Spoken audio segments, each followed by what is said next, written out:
tu simpas van zoliten chuan polakotan sirangka bangse nam len lang sa dai ro ditang zirlai puinin chia to ka simpas inge van zoliten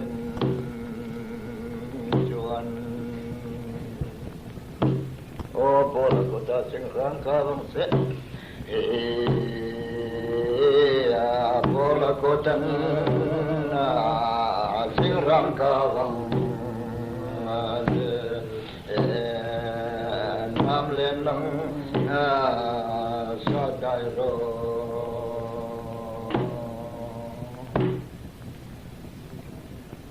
nam len sa dai ro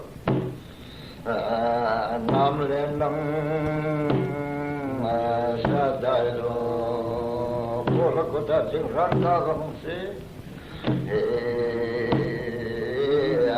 polakotan sirangka bangse nam len lang sa dai ro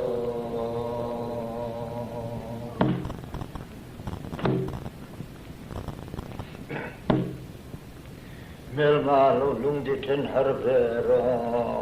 tang tu ya kal kacuan dilen len kopui dilen melmalu lung di ten harvero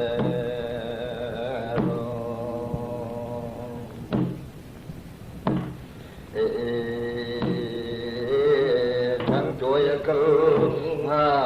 kacuan dilen len kopui dilen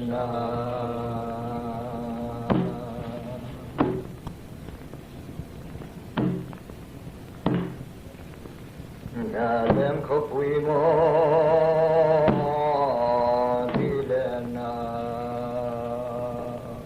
doya kal kacuan dilen nang doya kal kacuan dilen len kopui dilen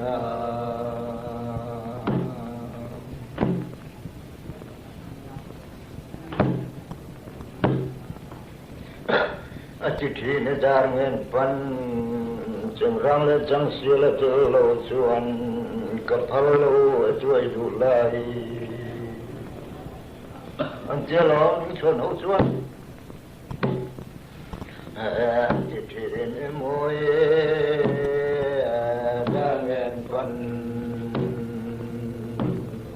chân răng lên chân xưa lên từ lâu chuan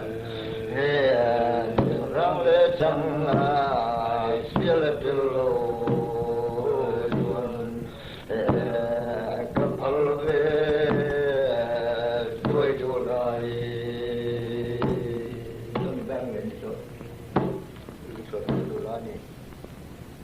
kapalo chuai du lai chân răng lên chân xưa lên từ lâu chuan kapalo chuai du lai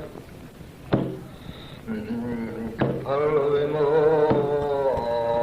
chuai du lai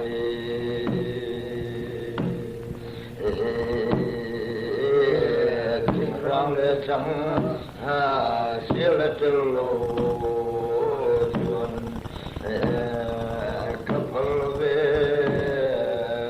chuai du lai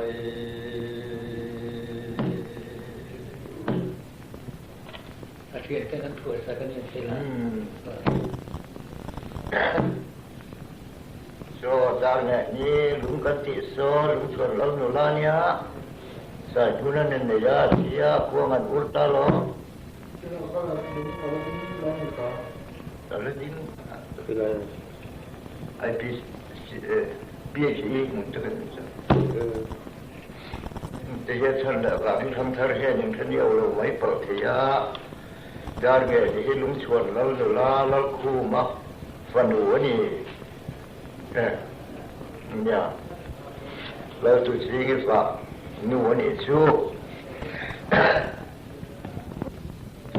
thế